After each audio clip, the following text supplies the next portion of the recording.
Key to the Inside, a podcast by Corey Johnson-Levitt. By interviewing leaders from all branches of government, our podcast will provide insight and an up-close perspective into state and national government.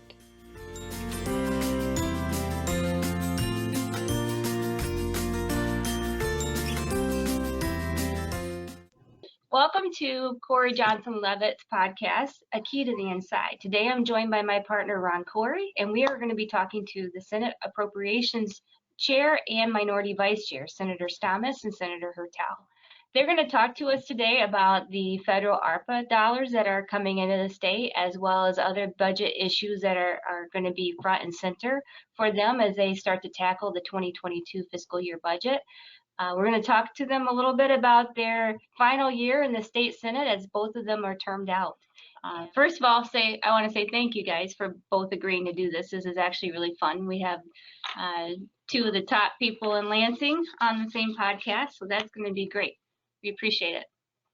So first question I would like to ask you guys is, we've heard a lot about ARPA dollars. We know that there's been a lot of federal dollars coming into the state.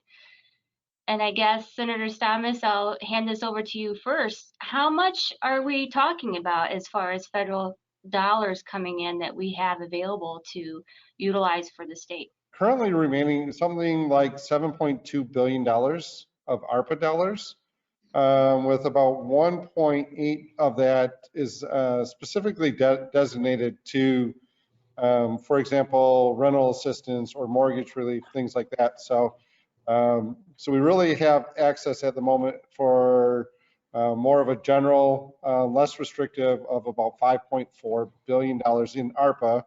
We still have about $300,000 left with the CARES and about $3.2 million from the Consolidated Appropriations Act. And then if we start talking about the recent one, IJA, I guess, I'm not sure how you want to pronounce that, but that one adds, I think, another, I want to say a little over $4 billion, but then there's another substantial 120 some billion dollars that isn't state specific, but is put up for state competitive grants, as they would state. Okay.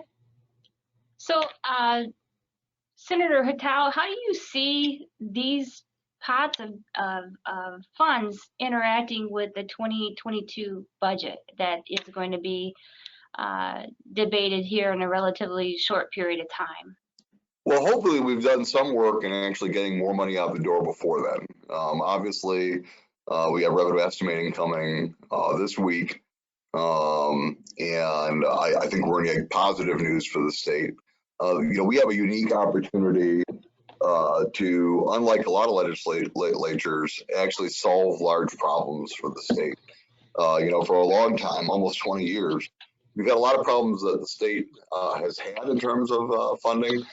Certainly, we've seen problems with our roads, our underground infrastructure, lead pipes, flooding, our mental health system, our schools. There are more problems than most legislators have had the opportunity to solve. But we have a unique ability to actually make real investments in these things this year. And, I plan on continuing working with the other side of the aisle and with Jim, who's been a great partner, and the House and the governor to get these dollars out the door and to really help people in Michigan. I think nobody in Michigan is helped by us holding on to these dollars. We certainly have to be responsible in how we spend them. But the economy hasn't helped and nothing else has helped with us sitting on these dollars. I know politics is hard. As we get into this, the gubernatorial election will make it harder. But people back at home don't care about whether Republicans or Democrats are winning in Lansing. They care about their own families. They care about their ability to find a good job. They care about their kids' school. They care about the road they drive on to work. And if we could focus on them and not us, I think we have a tremendous amount of good work that we can do. Do you see all these, the 4.4 billion plus the 5.4? Do you guys have these like segregated into like buckets, like infrastructure, healthcare, schools, or is it going to be all kind of an omnibus type? No, I think that if you look at what the governor had did with press releases throughout most of last year, and then you look at what the House recently did with, for example, the law enforcement, they've started creating some buckets. I think probably have 8 or 9 buckets out there of different areas that have been looked at. I think that my hope is that we'll concentrate more, narrow it down to about 4 different types of areas. So I think that we're looking at the health. The House had just passed a supplemental regarding health. And so we're probably looking at that first, getting that out with the spike that, of COVID that we've been seeing. And then infrastructure. So hopefully, like Senator Hertel spoke about, water, broadband, roads, and other key areas. I think the key to that is, trying to make actual investments that are transformational to our communities. We have both schools and a lot of infrastructure across the state, especially, for example, waste treatment plants, and getting upgrades to the water services and waste treatment, I think is a huge opportunity for Michigan that we haven't seen in decades. So I think that's a positive. And then we'll probably look at the law enforcement, and then also mental health. I don't know at the moment. I think mental health and health are probably looking at two separate buckets at the moment, but I'd like to see both of those have priority as well. So how is the policy priorities that the Senate may have both of your caucuses lining up with the budget priorities that you just outlined? No, I think overall, I think Senator Hertel and I have worked extremely well together in trying to find ways to do that. For example, lead. We have a substantial amount of dollars in there for the lead replacement, for PFAS, and for waste treatment and others, and actually dams as well. But the opportunity for a lot of the policy has gone with it. I think I read recently this was one of the smallest number of bills passed in a session period last year, and so that was interesting to read. Yeah, listen, I think policy and the budget obviously in some ways going hand in hand. I mean, I think it's easier to solve large problems when you have the money to back up some of those things. So, I don't think there's anything, magical there. I think that there is a lot of important work that has to be done throughout this. But I think that if we can get the budget stuff right, if we can find a way to work together there, I think it bodes well for the rest of the session. I think that appropriations has been, in my opinion, less partisan so far in my time in the legislature than the policy work is. And I think that if we can find common ground there, if we can find ways to work with each other there, that will bode well for the rest of the session in terms of being able to work together in other places. I mean, on these buckets, or we'll call them buckets, how you have them separated out from infrastructure, mental health, schools, and such. Do you guys have a set timeline? Have you did an internal timeline, or I know there's a deadline to spend these funds, which runs into post elections. But do you see a time frame on infrastructure? We have construction season here in Michigan is limited. It's not year round. I mean, is there priorities on any of these buckets or a time frame?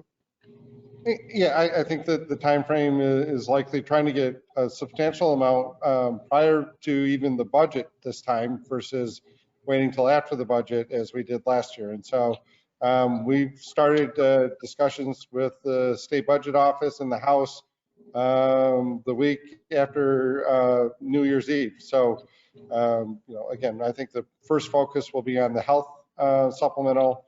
I hope is that we go straight into the infrastructure. The Senate had passed over a water bill just before the Christmas break.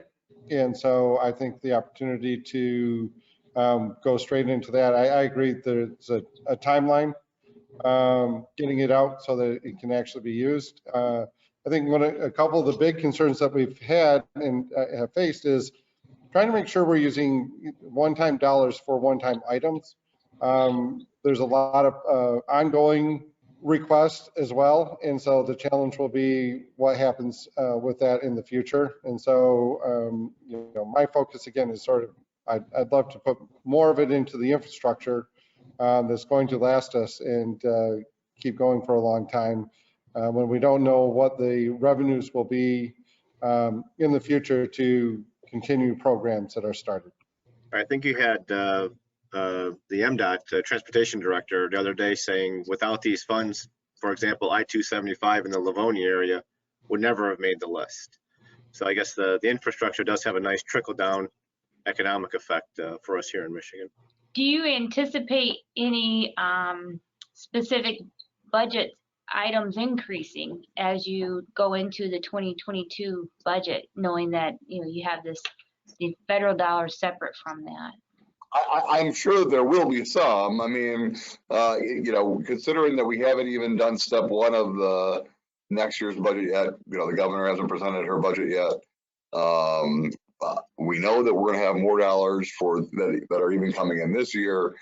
It would be hard. I would be hard pressed to imagine an area that to name off the top of my head, all those schools, for example, I'm guessing won't get a decrease from last year. I hope higher ed won't. So I mean, those are places where I think we probably could say yes, there'll be more dollars, but I don't. Until we're in the room with everyone and having those discussions, I think it's hard to. I can certainly see what my priorities are, but it's hard to know what everybody else's are until we actually all in a room working together. I think the first step coming up actually happens this Friday with the CREC, so Census Revenue Conference. I think the Senate Fiscal has already put forward, they expect our general fund to be at a balance of about $4.2 billion, and our school aid fund right around $2.9 billion. And those are in addition to the ARPA and the other dollars as well. So the state has been set in a good spot for a strong budget. I think that we want to be careful on, again, making sure that one-time dollars are being spent. The budget will likely appear larger than what it really is, only because we do include some of those dollars within the budget versus that won't carry over in future years. Given both of you guys are going to be done with your Senate terms, that's a pretty good way to walk out the door. Yeah, compared to 2009 when I came in, we were broke.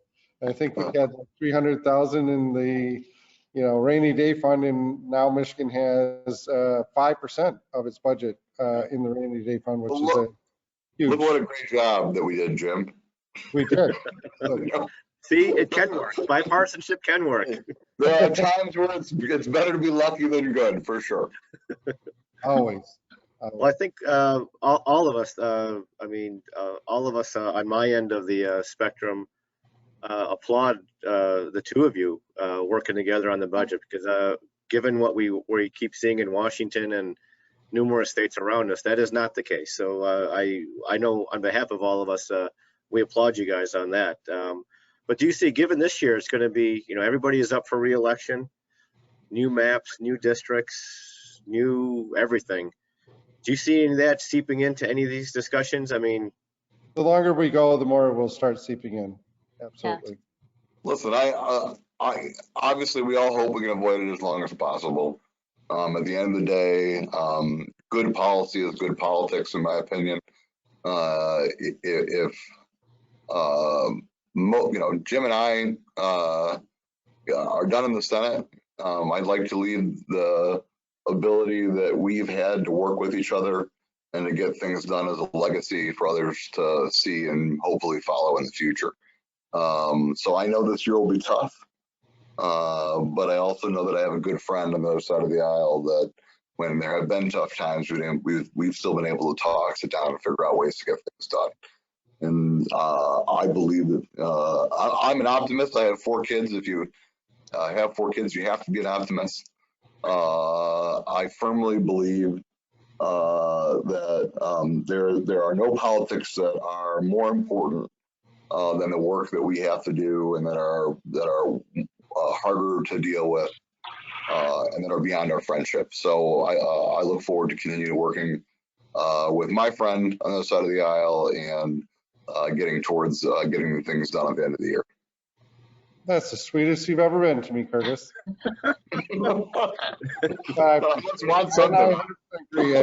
Virtual hugs all the way around. Been fantastic. Curtis has an amazing way to take a problem and look at it from multiple directions to work towards a solution, and just having the ability to look at it and propose multiple solutions always leads to actually finding solutions. So I've enjoyed very much the opportunity to work with Curtis as well.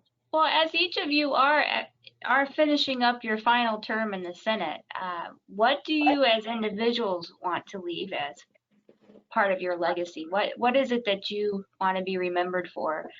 Senator Stamas, what's your legacy? I think Curtis hit it almost on the head with the legacy. I think that I want to leave is that the opportunity to come to Lansing is a huge privilege, both in the House and the Senate. And when we come here to represent our families and constituents across the state, that opportunity means that we're here to govern, not to just throw bombs and or fight amongst one another. While we may have some of that, the chance to actually make differences for our Michigan families' lives and govern is the legacy of working together on both sides of the aisle, building those friendships, building those relationships, and recognizing the difference that we have for each of our districts and our individuals is actually our strength, not our weakness. And so having the chance to hear different perspectives from across the state, learn from it, and find ways to provide solutions in governance is what I certainly hope is the legacy that I leave behind. Amen. Both of you guys have had brothers in the legislature. Curtis, you're obviously, Kevin is still there. Jim, you had Tony back in the day. Do they look at you kind of, goofy and say, I can't believe you guys are doing it? Or are they looking at you like, you're doing better than I did, or I wish I would have done this? Or have you been able to glean anything from them watching you go through what they went through? No, I think I always have fun with my brother, Tony. Tony was in appropriations as well. And me having the opportunity to actually be chair, I like to hold over him slightly. So that's always the good brotherly love to, especially as me being the older brother. People are just now realizing he's actually my brother. When I first got to Lansing, I was telling people he was my dad. So, Tony has been a huge asset and continues to be one for me with talking things through and providing other perspectives and historic reference. And so it's awesome to have opportunity to serve with your brother. At the same time, I think we're one of 4 or 5 in Michigan's history, Curtis and his brother, Tony, and I think the Cherries, and then there was, I think, 3 brothers back in the 60s. My dad and his 2 brothers. And his 2 youngsters, right? Correct. In the 70s, yeah. For me, it's a little different, because Kevin's my younger brother. And we lost my dad just over 5 years ago. And, he was the person that I would call every day on the way home from tough days on session. In the middle of tough battles, my dad is the person I would call. And, that it was hard, obviously. I mean, he was my best friend, my mentor. It was obviously hard to lose my father. I'm sure it is for anybody. But having Kevin here has really been special. We have a different role, sort of. He calls me more often, I guess, for advice, although I certainly call him for advice sometimes. But it's been really nice to be able to serve with your own brother. We're the first 2 brothers to ever serve from 90 miles apart from each other. He actually got me a bumper sticker. They had a thing honoring me last month. when you get towards the end, it's like you have to go to your own funeral over and over again. So they had this thing honoring me, and he spoke and he brought a bumper sticker that said, Hertel, vote for the one nearest you. Because if you add it all up, my family's represented, a large portion of the state, over almost over 100 years of service to the state. Getting to serve with my brother has been a very special part of all this, for sure. It's been an honor to have both the Appropriations Chair in the Senate and the Minority Appropriations Chair in the Senate on our KJL podcast. We appreciate your time. We are looking forward to the Governor's State of the State on January 26th, and probably shortly thereafter, the introduction of the executive budget recommendation, and working with the two of you as well as other of your colleagues to further the work of a lot of our clients, our organizations that we represent, and serving the state and working with you two, especially as you round out your final year in your term in the state Senate. So thank you very much for your time. Thank you. You guys do a great job, and I'm sure we'll be hearing from you because you do a great job. Absolutely. No, it's always a great opportunity to work with you, both of you, but also many of your clients provide huge insight what's really going on for Michigan families or in the workforce. That opportunity also is one I hope we pass on along, is like finding ways to communicate with all and learning from your clients and many others. So we appreciate all that you do. And Curtis, if they haven't caught up with you, they've been at the door quite a while. Oh yeah, they've for sure. We split that up evenly. Don't worry. Yes. But we do appreciate your times and your friendships. You guys, both of you guys have been close to us for a number of years, and we appreciate. I know our clients appreciate. So we thank you and applaud you and wish you nothing but the best of luck in 22. Thank you, sir. Appreciate it. Thank you for joining A Key to the Inside, the KJL podcast.